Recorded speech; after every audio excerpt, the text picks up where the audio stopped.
उत्तम त्याग धर्म की व्याख्या चल रही है और आचार्य भगवान कुंद देव उत्तम त्याग धर्म की बात कहते हैं, जिसके विस्तार में सर्वोदया टीका के माध्यम से अपन सभी समझ रहे हैं और जिसमें यूं कहा जा रहा है त्याग धर्म पालनाय विशेष भावना भी भावनीया भवन्ति। त्याग धर्म की पालना में विशेष प्रकार की भावनाएं भी भावने योग्य होती हैं। यथा राजवार्तिके, जैसे कि राजवार्तिक में 9वें अध्याय के 6ठे सूत्र के 27वें वार्तिक में उदाहरणतम कहा है, उपधि त्याग पुरुष हितः। उपधि त्याग अर्थात उपधि यानी परिग्रह का त्याग पुरुष यानी प्राणी जगत के लिए हितकारी है। यतो यथा परिग्रहात् पीतः ततः ततोस्य खेदो व्यपगतो भवति। अर्थात आचार्य महाराज कह रहे हैं कि ततो अस्य खेदो व्यपगतो भवति। परिग्रहात् अपेतः, परिग्रह का अपेत यानी समाप्त कर देने से, परिग्रह का त्याग कर देने से, परिग्रह को छोड़ देने से ततो अस्य खेदो व्यपगतो भवति। सबसे बड़ी विशेषता क्या है कि उससे खेद समाप्त हो जाता है। जो तज्जन्य दुख वेदना रहती है, ये हमारा सामान कोई ले ना जाए, कोई छीन ना ले, कोई टूट ना जाए आदि आदि के जो सामग्रियों के होने पर जो संकल्प विकल्प होते हैं, तो उन सारे के सारे संकल्प विकल्प परिग्रह ही नहीं है तो संकल्प विकल्प नहीं रहेंगे। टूट ना जाए, छीन ना ले, खराब ना हो जाए, कहीं कोई चोरी ना हो जाए।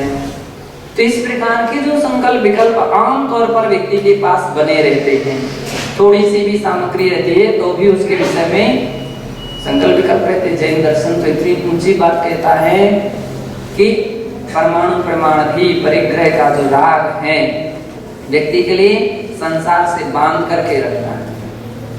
फांस तनक सी तन में साले जाग लंगोटी की, फांस लग जाए ना, लंगोटी का भी ध्यान नहीं रहता है। इतनी सी फांस, इतनी सी सामग्री अगर अपने शरीर के अंदर आ जाती है तो फिर इतनी वेदना होती, इतना दुख होता, इतनी तकलीफ होती है।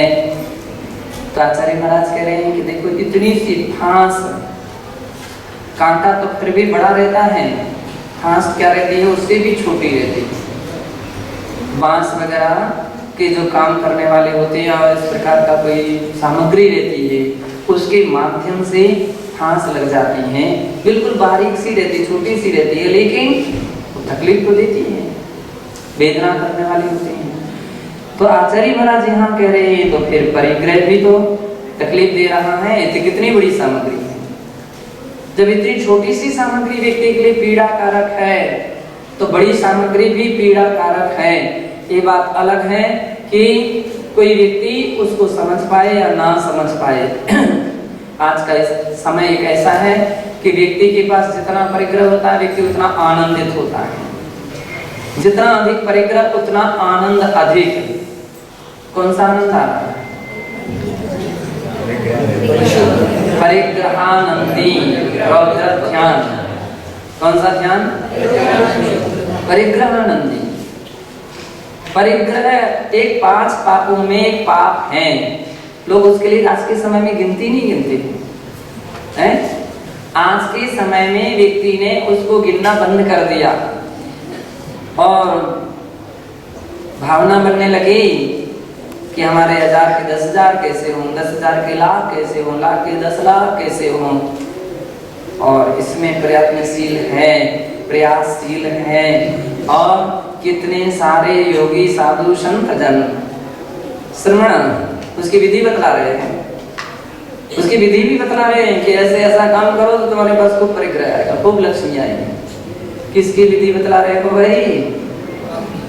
एक पाप की विधि बतला रहे हो, धर्म की विधि बतलाना चाहिए, धर्म का तरीका बतलाना चाहिए, धर्म का मार्ग बतलाना चाहिए। अरे परिग्रह की बात मत बतलाओ, लेकिन परिग्रह त्याग का सूत्र बतलाओ। क्या सूत्र बतलाओ? परिग्रह त्याग का। हमारे यहाँ उसके लिए धर्म कहा गया, त्याग नाम का धर्म है। और वो त्याग दो प्रकार का होता है, सापेक्ष और निरपेक्ष।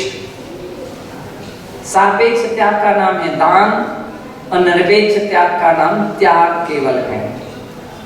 रात्रि भोजन का त्याग निरपेक्ष त्याग है, सापेक्ष त्याग दान कहलाता है। इसमें अपेक्षाएं हैं प्रत्युपकार की कि सत्पात्र के लिए दान देना चाहिए, तो उससे क्या मिलेगा? धर्म मिलेगा। अच्छे कार्यों में धन रुपया पैसे का खर्च करना चाहिए, तो आपका सही दान कहा जा सकता है। तीर्थों के जीर्णोद्धार के रूप में किया गया दान, किसी साधु संतों के आहार औषधि आदि के कार्य में किया गया दान, तो सम्यक दान कहा जाता है। सापेक्ष है और इसमें पात्र पात्र की अपेक्षा रखी जाती है, लेकिन त्याग में तो कोई अपेक्षा नहीं रखी जाती। त्याग में तो पात्र की भी अपेक्षा नहीं रखी जाती है। त्याग यानी त्याग, आलू का त्याग, रात्रि भोजन का त्याग, प्याज का त्याग आदि आदि आदि। त्याग यानी त्याग छोड़ दिया। अब इसके उपरांत फिर उस ओर मुख मोड़ करके भी नहीं देखना, ये त्याग धर्म है। घर का त्याग किया तो घर का त्याग यानी घर की ओर पुनः अब मुख मोड़ करके मत देखो, ये घर का त्याग है, ये घर का त्याग है। घर का दान करना हो तो जरूर सोचो कि अब हमको अच्छे कार्यों में करना है कि किस में करना है, इसके विषय में जरूर सोचना चाहिए। लेकिन त्याग करना तो फिर कुछ नहीं सोचना चाहिए, छोड़ दिया बस, ये त्याग है। तो इसलिए कह रहे हैं ततो खेदु व्यपगतो भवति, ये बिल्कुल सत्य है। जैसे जैसे व्यक्ति का परिग्रह छूटता है वैसे वैसे उसको आनंद, खुशी, हर्ष की वृद्धि होती है, संक्लेशताएं समाप्त होती हैं, आकुलताएं समाप्त होती हैं। मुझे एक बात की याद है कि जब हमारे हम लोग बिहार करते थे, तो जिस समय बिहार करते थे तब संघ में तो ऐसे और कोई व्यवस्था और संघपति कोई ऐसे कोई कुछ भी नहीं रहता था। और अनियत विहार करने के पहले की बात है, जब हम लोग सबसे पहले विहार हुआ तो छुल्लक अवस्था में जब हम लोग थे और कारंजा के लिए जा रहे थे, तो हेमसागर जी हम दोनों थे। अब हेमसागर जी का एक रास्ता था, हमारा तो ज़्यादा कुछ नहीं था, मतलब फिर भी उससे कहते कुछ थी, हमारी भी थी, उनकी भी थी, व्यवस्था भी था। अब कौन पहुँचाए चटाई वगैरह, कौन पहुँचाए, तो सोचना पड़ता था। अब ये सारी व्यवस्था महाराज की थी, तो ये कभी इनसे बोले, कभी उनसे बोले, कभी उनसे बोले, कभी उनसे बोले, भाई उस गांव तक पहुंचाना है, कोई हमको विहार करने के लिए साथ होना चाहिए, कोई सहयोगी होना चाहिए, ये वो। परिणाम ये निकला कि इसमें तो बस लोग इंतजार ही कराते थे, आज नहीं महाराज श्री, कल नहीं, परसों आज फलाना नहीं, आज ये व्यवस्था नहीं, आज वो नहीं है, आज ये नहीं है। परिणाम ये निकलता था कि वो ऐसा समय टलता चला जाता था, कभी कभी उनको सबको बड़ा परेशान होना पड़ता। मैं तो उस समय कुछ संकेत भी देता था, तो कभी मानते थे, कभी तो फिर अंत में जाकर के जब हमारी मुनि दीक्षा हुई, तब मुनि दीक्षा के बाद फिर हमने अनियत विहार की पद्धतियों को प्रारंभ किया। अनियत विहार हमारे मुनि दीक्षा के उपरांत काफी समय तक अनियत विहार भी रखा। तो अनियत विहार में कुछ नहीं था, उठाया किसी का मतलब चलती, हमको कुछ रखनी नहीं, बस्ता रखना ही नहीं, एक पुस्तक रखते थे, विमल भक्ति, अधिक से अधिक एक डायरी रहती थी। तो उस समय कुछ भी नहीं रहते थे, ना रखना ना कहीं रखवाना, कुछ भी नहीं। चटाई भेज दिया तो ठीक है, नहीं भेजी तो मत भेजिए। तो ऐसा रहता था। उठाया पीछे कमंडल बिहार। और अनियत बिहार में ये भी नहीं पूछते थे कि रास्ता किस ओर गया है, किस नगर के लिए गया, किस गांव के लिए गया, बस बिहार यानी बिहार, तो बिहार होता था। तो यद्यपि हम लोगों ने सभी महाराज से अनुमति ली थी, विचार विमर्श किए थे। तो महाराज तो पहले तो सोच विचार में उन्होंने कहा देखो तुम लोग छोटे हो, अभी ऐसे हो वैसे हो। मैंने कि महाराज श्री आप आदेश क्या दीजिए और जितना संभव होगा उतना करेंगे। तो परिणाम ये निकला कि कभी कभी ऐसे भी प्रसंग आए कि कुछ भी नहीं तो जमीन खेत में रुकना पड़ा, चटाई नहीं तो मिट्टी में ही सोना पड़ा। ऐसे भी प्रसंग है। जुते हुए खेत में तो बड़ी बड़ी मिट्टी को हम लोग अलग कर लेते थे और जो बारीक बारीक रहती थी उसमें लेट जाते थे, क्योंकि खोद नहीं सकते, कुछ नहीं कर सकते, खाली बड़े बड़े डिंगले डिंगले रहते थे, उनको साइड में कर दिया बाकी थोड़ी सी, तो उसमें विश्राम कर लेते थे। कितने बार ऐसे प्रसंग आए कि उपवास भी हुआ। एक बार ऐसा भी हुआ कि उपवास हो गया, विहार करते गए, कोई ऐसा स्थान ही नहीं मिला, कोई समाज का कोई कुछ भी नहीं मिला, शाम तक बीच में सामायिक प्रिय के लिए।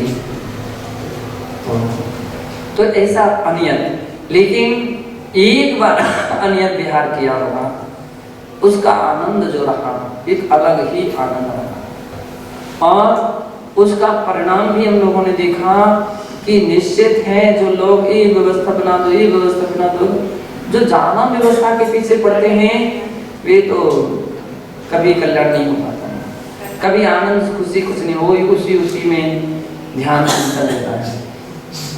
जब कुछ भी नहीं विकल्प रहा तो अपने आप वहां एक व्यक्ति को बुलाया जाता था, यहाँ 10 व्यक्ति तैयार होते थे। कर्नाटक में हम लोगों का पूरा संघ सहित विहार हुआ बिना व्यवस्था के। कुछ एरिया ऐसे आए कि बिना व्यवस्था के, बिना व्यक्ति के, बिना समाज के, समाज भी नहीं थी, है? कितना किलोमीटर? 20 किलोमीटर कम से कम मेरी समझ में 100-125 किलोमीटर। हाँ, 6-7 दिन तक सभी लोगों को आश्चर्य होता था, महाराज श्री एकदम कैसे आप निकल जा रहे हो, आप ठहरिए, यहाँ रुक जाइए। लेकिन बिहार चल रहा था तो थोड़ी सी व्यवस्था में क्या हुआ कि नागपुर वालों का समाचार आ गया कि वो व्यवस्था लेकर के आ रहे हैं।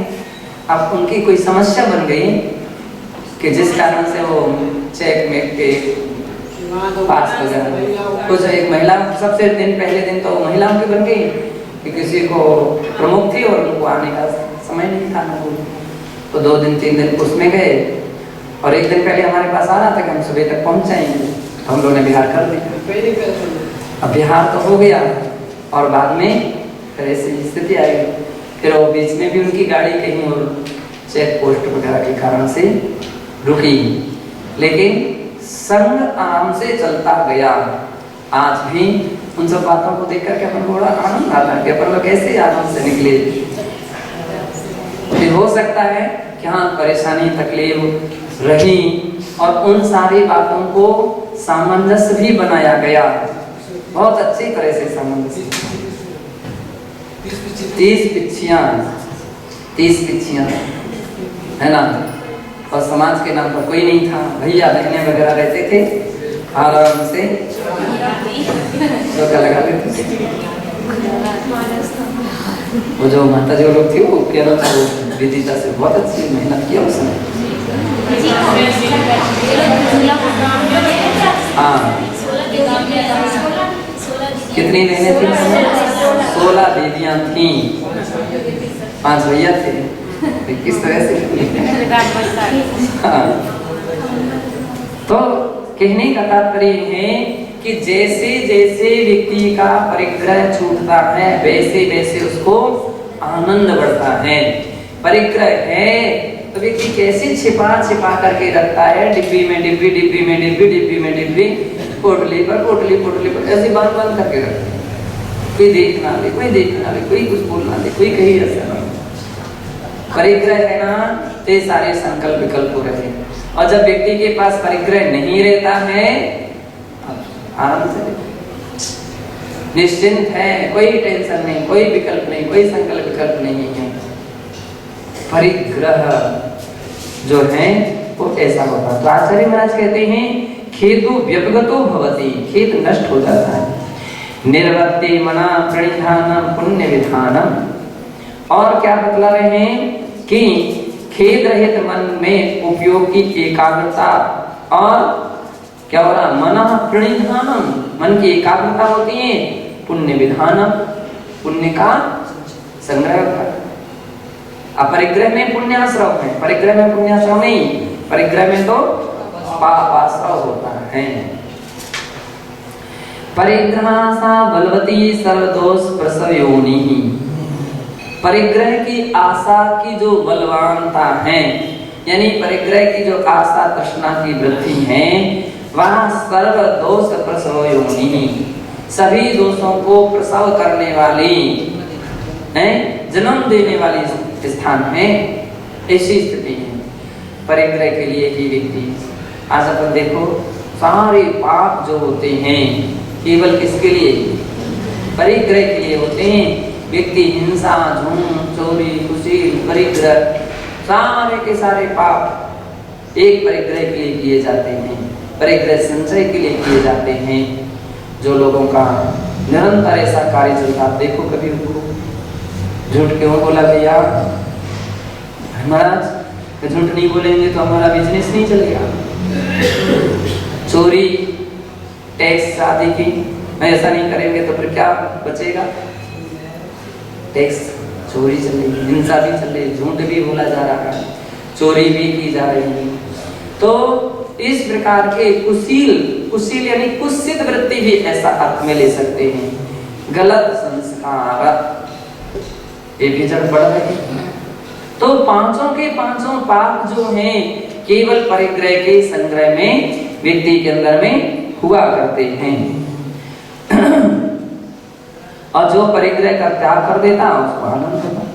ना तस्या उपदिवी तृप्ति रस्ति सलल रैव रिव सलल निधि बड़वा। कहना चाहते हैं कि जैसे पानी से समुद्र का बड़वा नल शांत नहीं होता है, बड़वा नल और दावा नल दो प्रकार की। अनल, अनल किसको बोलते हैं, अग्नि को। अनल यानी अग्नि और अनिल यानी हवा। बड़वा नल, दावा नल। एक जंगल की आग है जिसका नाम है दावा नल, और दूसरा है समुद्र की आग जिसका नाम है बड़वा नल। वो जो समुद्र की आग पानी से बुझाने से नहीं बुझती है, समुद्र की आग पानी से बुझाने से नहीं बुझती है। अभी एक शोध खोज हुई है कि समुद्र में कुछ ऐसा स्थान है कि जहां पर करीब करीब 13 महीने से या कितने समय से, 13 साल से, कब से वो आग जल रही है, और अभी भी जल रही है, अभी आग बुझ नहीं रही है ना, ऐसी आग जल रही है। तो ये क्यों जल रही है, तो उसके विषय में बतलाया है कि कोई ऐसा समुद्र से मान लीजिए गैस या रसायन कोई भी इस प्रकार का रिसाव हुआ है, और जब वो रिसाव यानी किसी एरिया में होने वाला था, तो वहां से वैज्ञानिकों ने क्या किया, उसको टर्न किया और उसको समुद्र में किया था। इसलिए किया था कि समुद्र के पानी से वो अग्नि बुझ जाएगी, लेकिन बुझी नहीं।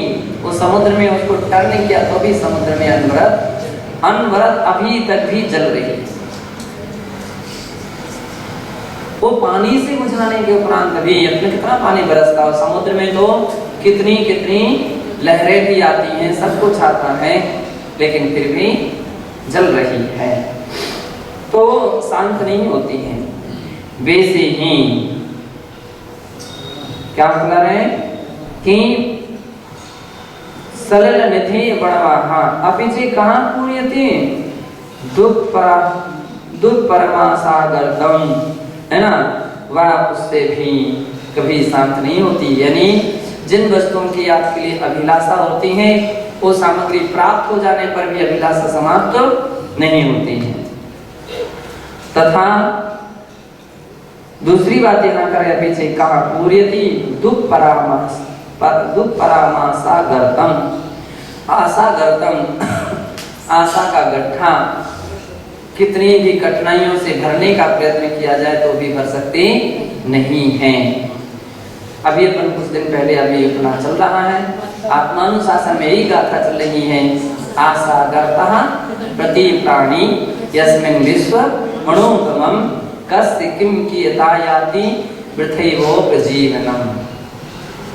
आशा रूपी गर्त, आशा रूपी गड्ढा, इतना हर व्यक्ति की इतनी आशा रूपी तृष्णाएं कितनी बड़ी रहती हैं कि सारे विश्व की संपदा भी मिल जाए तो भी एक अणुपमम, एक अणु के बराबर दिखती है, छोटी सी सीमा में ही आ जाए। लेकिन पहली बात, क्या 3 लोक की संपदा सबको मिल सकती है क्या? कि किसी को मिल सकती है क्या? 6 खंड का राज्य तो चक्रवर्ती कर सकता है, लेकिन 3 खंड की संपदा को नहीं प्राप्त, 3 लोक की संपदा को प्राप्त नहीं कर सकता है ना। तो ऐसी 3 लोक की संपदा भी जिसमें अणु की तरह दिखने लग जाए, अणु की बराबरी पर आ जाए, एक व्यक्ति की आशा में इतनी है, मतलब फिर भी पूरा गड्ढा खाली है, फिर भी व्यक्ति की भूख है कि और मिले और मिले। तो आचार्य मास्टर आश्चर्य कर रहे हैं, कस्य किम कीयतायाति, किस प्राणी के लिए कितनी कितनी सामग्री मिलेगी, एक की ही वर्ण के बराबर रह गई है। अभी वो भी गड्ढा पूरा नहीं भर पा रहा तो किसी का गड्ढा कभी भर सकते हैं क्या? कभी भी गड्ढे नहीं भरे जा सकते हैं। ऐसा दिने दिने यथा तमस तमाधेयम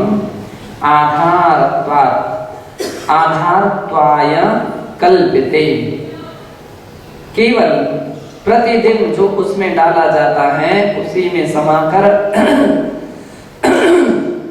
नए नए पदार्थों के विषय में क्या होने लगती हैं? कल्पनाएं उत्पन्न होने लगती हैं। भूख लगी तो भोजन की इच्छा, भोजन मिल गया तो पानी की इच्छा शुरू हो गई, पानी मिली तो पानी मिला तो रोटी कपड़ा और मकान शुरू हो गए, फिर दुकान शुरू हो गई। तो इच्छाएं तो अनवरत व्यक्ति के अंदर में एक पर एक अनवरत बढ़ती बढ़ती चली जाती हैं, इच्छाएं कभी समाप्त नहीं होती हैं। शरीरादिषु निर्मत्व परम निवृत्तिम अवाप्नोति, और क्या कह रहे हैं? शरीरादिषु निर्मत्व, शरीर आदि से ममता से शून्य होना ही परम निवृत्तिम अवाप्नोति। जब व्यक्ति शरीर आदि से भी मोह ममता का त्याग कर देता है वह परम निवृत्ति को प्राप्त होता है। तब कहीं परम वैराग्य और सच्चा त्याग कहा जा सकता है कि जिसके लिए अपने शरीर की भी परवाह ना हो, शरीर की प्रति भी कोई मोह ममता भाव ना हो। ऐसी अवस्था वाले योगी जन सुख शांति को प्राप्त होते हैं। शरीर आदि सुकृता विश्वंगस्य सर्वकाल विश्वंग एव संसारे, क्योंकि शरीर आदि में किया गया जो राग उत्पन्न करने वाले के तो हमेशा संसार परिभ्रमण ही रहता है। जो शरीर की सेवा में लगा रहता है, शरीर की सजावट में लगा रहता है, वो तो शरीर की ही सेवा करता रहेगा और संसार में घूमता रहेगा। अब देखिए गृहस्थिक जीवन का सुबह से स्नान का कोई समय सीमा है क्या? है समय, व्यक्ति स्नान कर रहा है और वो भी ऐसे अंधेरे में कितनी बार साबुन लगा रहे हैं, कितना सर्फ लगा रहे हैं। एक और आप बोलते हैं नदियन बिच चीरत लाए कौशल के जीव मराए, और यहाँ कुछ नहीं सोच रहे हो कि यहाँ कौशल के जीव मर रहे हैं। इसके विषय में व्यक्ति कुछ नहीं सोच रहा है। एक अव्रती ग्रस्त की बात तो ठीक है, व्रती लोगों की भी स्थितियां जब कभी देखते हैं वो भी इन बातों का विचार नहीं करते हैं कि भाई कितनी अनावश्यक हिंसा कर रहे हो, तो कितने दोनों गति से हिंसा हो रही है। एक तो उतना जितना पानी का प्रयोग कर रहे हो, जितना पानी का प्रयोग हो रहा है तो वो जो जल का एक अथवा जो उसके माध्यम से त्रस्त जीव थे उनकी प्रार्थना हो रही है। और दूसरी बात है जो क्षारीय सामग्री का प्रयोग कर रहे हैं सर्फ साबुन का, और वो उसका जो पानी नाली में बह करके जा रहा है। एक और कहते हो जीवानी कैसे डालना चाहिए, जिस कुएं की है उसी कुएं में डालना चाहिए, दूसरे में डालने से वो जीव खत्म हो जाते हैं। उनकी जलवायु अगर चेंज हो जाए तो जीवों की विरासना हो जाएगी। अपन पानी छान करके पीते हैं, पानी छान कर यूज में लेते हैं, लेकिन दोस्त ईश्वर नहीं विचार कर रहे हैं कि इस प्रकार का क्षारीय पदार्थ उन सारे नालियों में बह करके जा रहा है, कितने जीवों की विरासना होगी। कितना कुछ ना कुछ तो बचने का प्रयत्न प्रयास करना चाहिए। जितना बच सके उसमें ब्रेक तो होना चाहिए, कुछ मर्यादा तो होना चाहिए। अब वृद्धि की दशा में हो सकता है आप एक बाल्टी पानी खर्च करते थे, तो अब वृद्धि की अवस्था में आप कितना पानी का खर्च, क्या अंतर आया? कुछ अंतर आया क्या?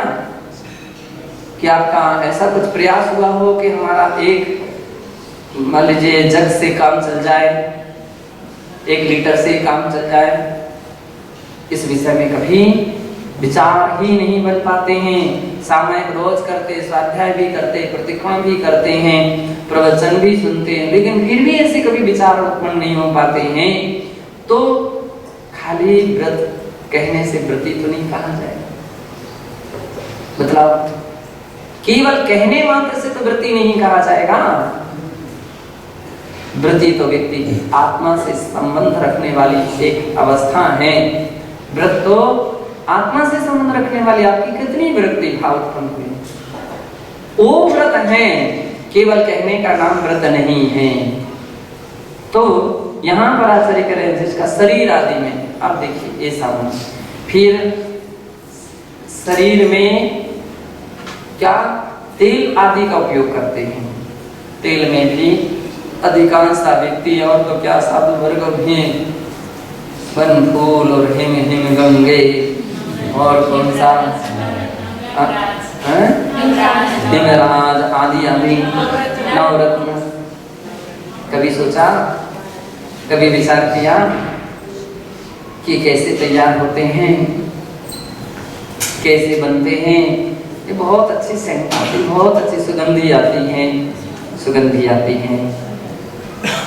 सुगंधी के लिए आप ये सब कुछ प्रयोग कर रहे हो तो पहली बात घ्राण इंद्रिय विजय नहीं रही, और दूसरा आप उस तेल को लगा रहे तो स्पर्श इंद्रिय विजय भी नहीं लग रहा है।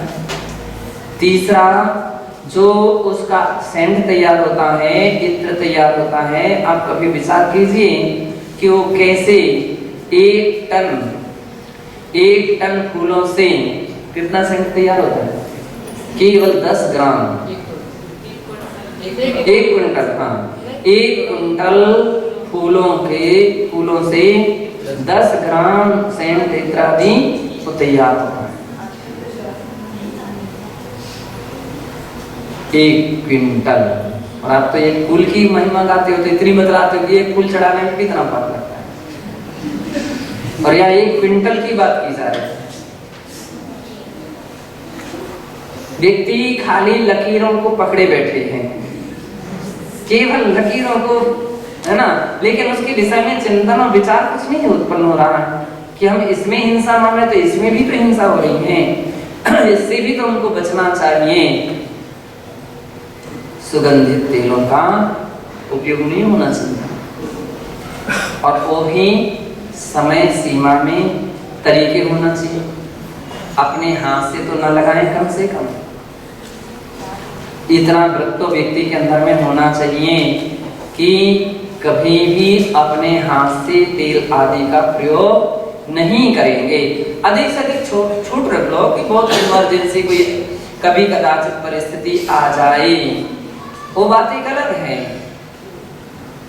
आमतौर पर तो इतना ध्यान रखिए कि अभी अपने हाथ से ना लगाएंगे और ना किसी को लगवाने की कहेंगे। ये बात कोई आग्रह करे, प्रत्याग्रह करे, कोई प्रार्थना करे।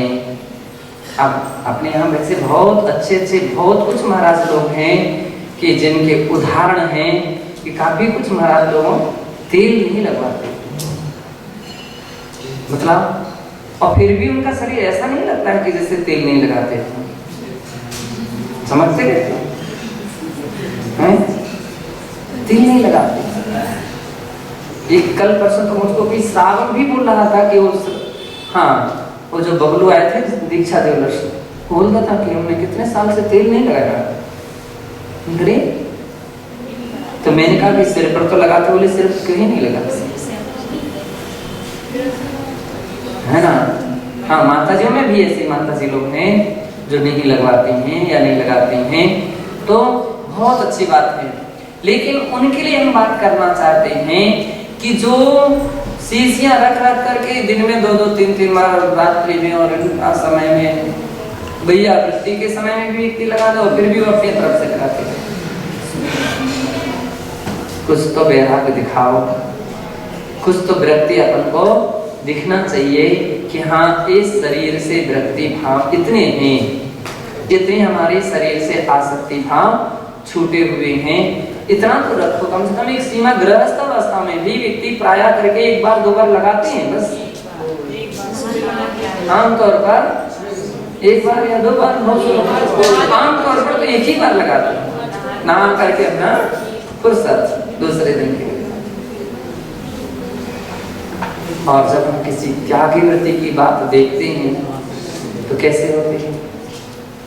2 बार, 3 बार, 4 बार, कोई भी उसकी सीमा समय मर्यादा नहीं है। और दूसरा लगाए सो लगाए, कोई नहीं मिले अपने ही हाथ से लगा रहे, समय में असमय में, मर्यादा से अमर्यादा से, कुछ भी। तो आचार्य भगवान यहाँ केवल इतना कहना चाहते हैं कि भैया इतना तो शरीर की वृत्ति का परिचय तो दीजिए कुछ ना कुछ मात्रा में। केवल मीठी मीठी बातों से काम नहीं चलता, केवल अच्छे अच्छे विचारों से काम नहीं चलता है। वो सारी बातें अपने जीवन में यथासंभव आचरण में आना चाहिए। तो इस प्रकार से यहाँ कह रहे हैं, शरीर आदिषु प्रताविषंगस्य सर्वकालाविषंग एव संसारे। केवल यही जो राग है ये हमेशा संसार में परिभ्रमण करने वाला है।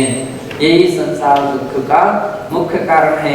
पहली प्रतिमाधारी के लिए इसलिए कहा जाता संसार शरीर को, पहली प्रतिमा का लक्षण है संसार शरीर भोगों से वृत्ति होना चाहिए। तथा चे कुरल काव्य चे सम्यक परामर्शो ददतः। कुरल काव्य में भी इस विषय में अच्छा परामर्श दिया गया। वहाँ कहा है, मन्ये ज्ञानी प्रतिज्ञाय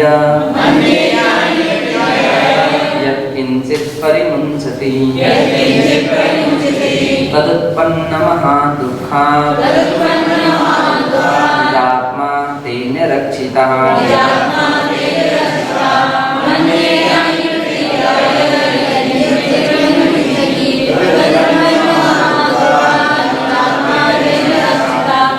कहते हैं, मन्ये ज्ञानी प्रतिज्ञाए यत्किंचित् परिमुञ्चति। ज्ञानी प्राणी ने, ज्ञानी ने, किसी ने, यत्किंचित् परिमुञ्चति, जो कुछ भी है उसको यदि छोड़ दिया है, ऐसी प्रतिज्ञा धारण कर ली है, तो तदुत्पन्न महादुःखा निजात्मा तेन रक्षिता। उसने तदुत्पन्न महादुःखात्, उस वस्तु से उत्पन्न होने वाले दुखों से, निज तेन, उसके द्वारा, निजात्मा रक्षिता, उसने अपनी आत्मा की रक्षा कर ली।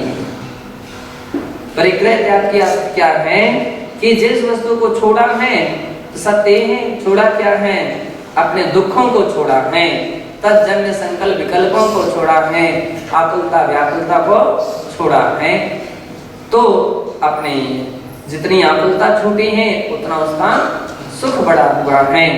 तो आचार्य महाराज यहाँ कह रहे हैं कि उसने तो स्वयं अपने दुखों से अपने आप को मुक्त किया है, ऐसा समझना चाहिए। अहो ममेति संकल्पः गर्भस्वर्थित्व संवृता जेतास्य याति तं लोके स्वर्गात् परिवर्तिनम्।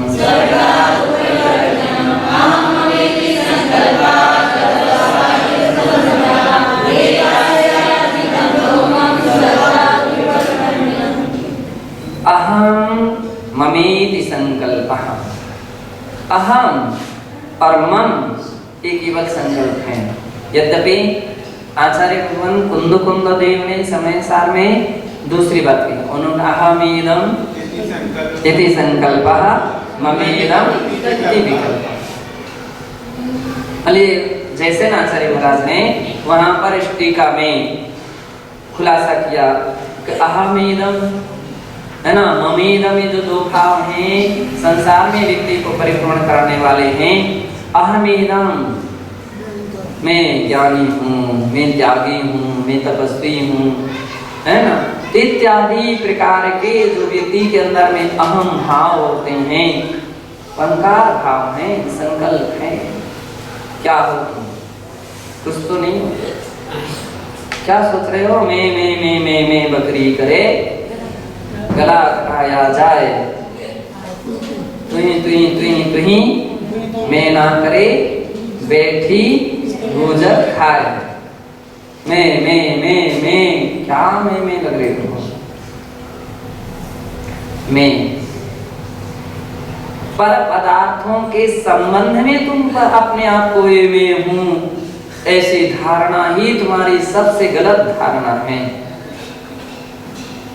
और कितनी बड़ी गलत धारणा। वो अचेतन हो, तुम चेतन। अचेतन क्या कभी चेतन हो जाएगा क्या? और चेतन क्या कभी अचेतन हो जाएगा क्या? ये मैं धनवान, धन अचेतन है, तुम चेतन हो, है ना। तो मैं क्या नाम से, मैं धनवान, धन तो अचेतन है और तुम चेतन हो, ये कैसे हो सकता है? अथवा व्यक्ति मैं सुखी, बहुत आनंद में हूँ, महाराज बड़े आनंद में हूँ। क्या आनंद में हो? कौन से आनंद में हो? झांक करके देखो कितने आनंद में हो। मैं सुखी। अथवा कोई व्यक्ति थोड़ा सा कोई दुख आ जाए, असाता वेदनी का उदय आ जाए, मैं बड़ा दुखी हूँ, बड़ा परेशान हूँ, बड़ी तकलीफ में हूँ, मैं सुखी दुखी में रंग राग। बस इसका नाम है ममेदम, नहीं अहमेदम। अहम अहंकार के भाव है। और ममेदम में क्या होता है? ये मेरा, ये मेरा, मेरे धन गोधन प्रभाव,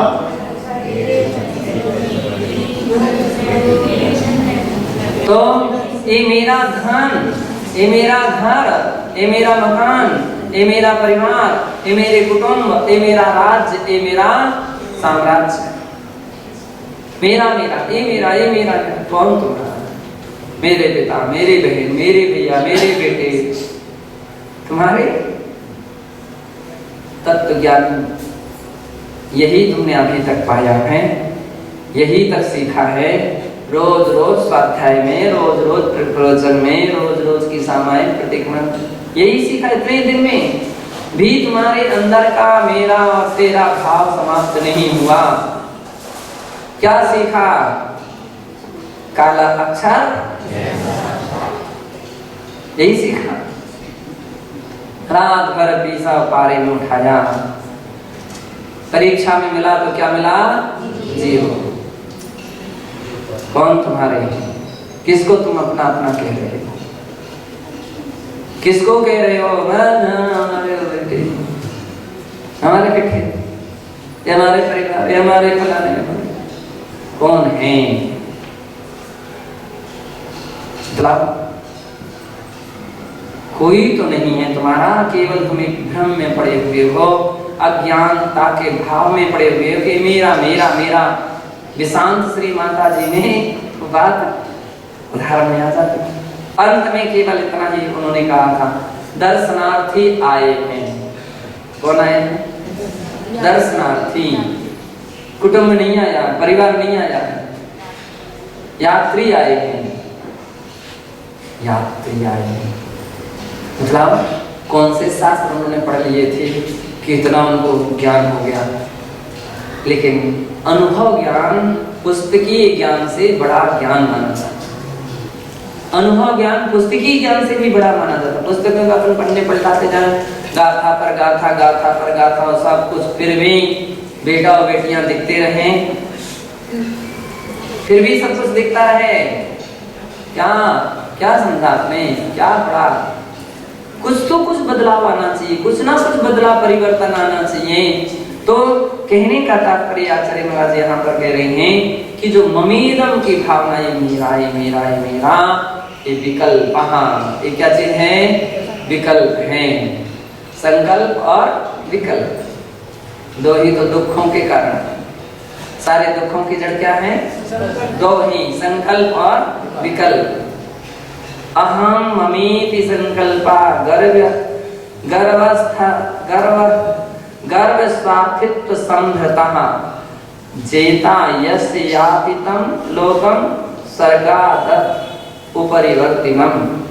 इस प्रकार के विषयों में जो घमंड या स्वार्थ के अतिरिक्त और कुछ भी नहीं है, जो व्यक्ति इनका दमन कर लेता है, वह ही परलोक में स्वर्ग आदि को प्राप्त होता है। और जब तक ये मेरा मेरा मेरा और मैं इसका, जिसने पर पदार्थों में उपयोग रहा, पर पदार्थों में ध्यान रहा, शास्त्रों में तो ऐसे उल्लेख मिलते हैं, ऐसे उदाहरण मिलते हैं कि अंत में जाकर के जिसने पर पदार्थों में जिसका उपयोग गया, एक मुनि महाराज थे, हैं? मुनि महाराज थे, खरबूजा देख करके भाव बिगड़ गए, और भाव इतने बिगड़े तो संभल नहीं पाए, और अंत में जाकर के सम्यक दर्शन भी गया और उनके सारी संयम साधना भी गई, और उसी खरबूजे में जाकर के क्या हो गए? कीड़े हो गए। ऐसे ऐसे उदाहरण हैं कि जो व्यक्ति पर पदार्थों में अधिक जिसका मोह रहता है, अंत में जाकर के उसी धन दौलत में वो जाकर के सर्प हो जाता है। बहुत सारे खजानों में सर्प मिलते हैं, लोग बोलते सर्प बैठे रहते हैं, और वो सर्प में बैठे हुए मिलते हैं। तो सर्प नहीं है, कौन है? वही व्यक्ति है जिसने वो खजाना बना करके रखा था, और उस मोह में उसकी मृत्यु हुई है, तो जाकर के वहां ही सर्प के रूप में जाकर के ऐसी स्थिति पर। तो पूज्य आचार्य महाराज करे, इसलिए जेतास्यातीतम, जिसने इस प्रकार के अवस्थाओं को जीत लिया है, वही लोकम स्वर्गाद परिवर्तनम, वह लोक से ऊपरी अवस्था को, यानी स्वर्ग लोक में अथवा मोक्ष को प्राप्त करता है, वही निर्वाण को प्राप्त करता है, ऐसा जानना चाहिए।